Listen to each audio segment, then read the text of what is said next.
I have to do this because this is not I'm speaking. This is the people who want to tell the world what they want to say.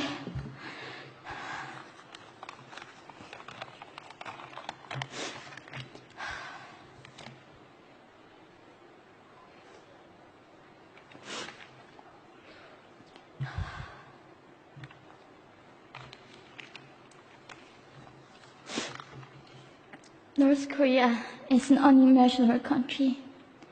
There is only one channel on TV. There is no internet.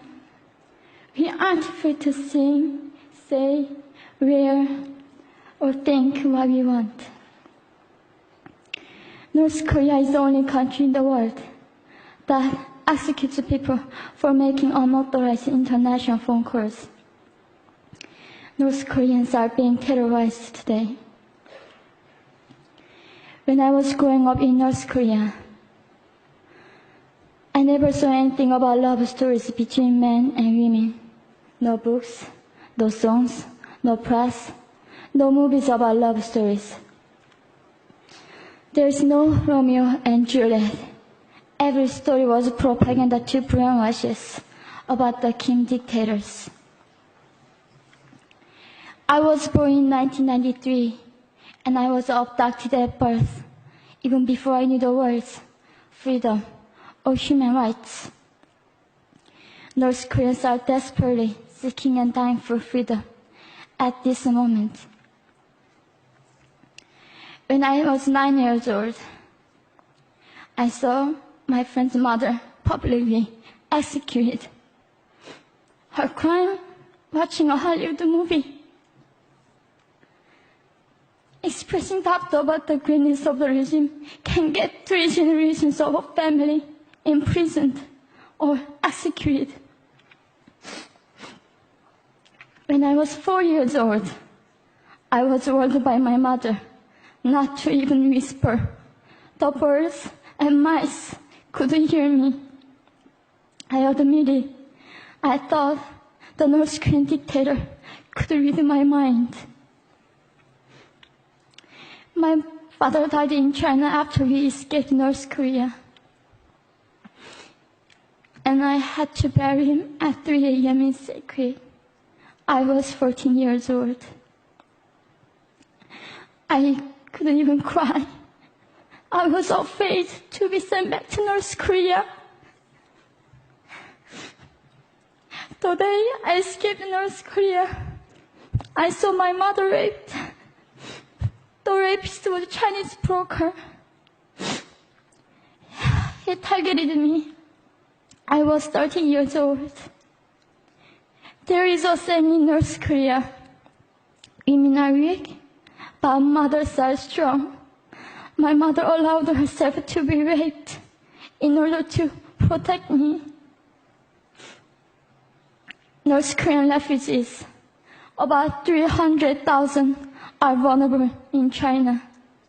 70% of North Korean and teenage girls are being victimized, sometimes sold for as little as $200.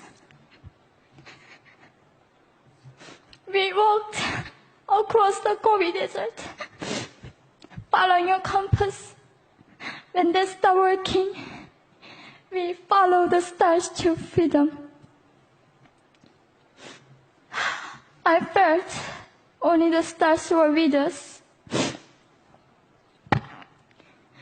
Mongolia was our freedom moment. Death or dignity. Under the knives, we were prepared to kill ourselves if we were going to be sent back to North Korea.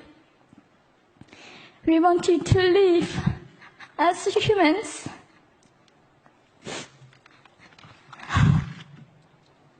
People often ask me, how can we help North Koreans? There are many ways, but I would like to mention 3 for now. 1, educate yourself so you can raise awareness about human crisis in North Korea. 2, help and support North Korean refugees who are trying to escape to freedom. 3. Petition China's stop repatriation. We have to shed a light on the darkest place in the world. It isn't just North Korean human rights. It's our rights that North Korean dictators have violated for 7 decades. We need governments all around the world to put more pressure on China to stop repatriation. In particular, Chinese delegates of One Young World can play a part by speaking up.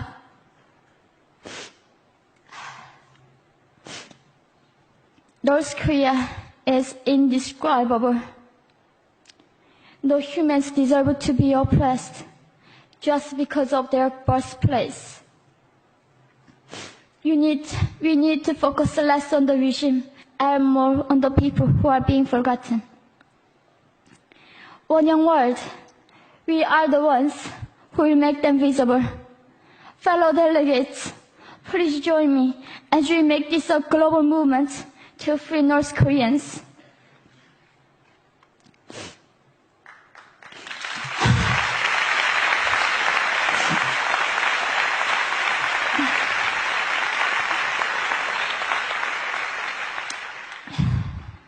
When I was crossing the Gobi Desert, scared of dying, I thought nobody in this world cared. It seemed that only the stars were with me. But you have listened to my story. You have cared. Thank you very much.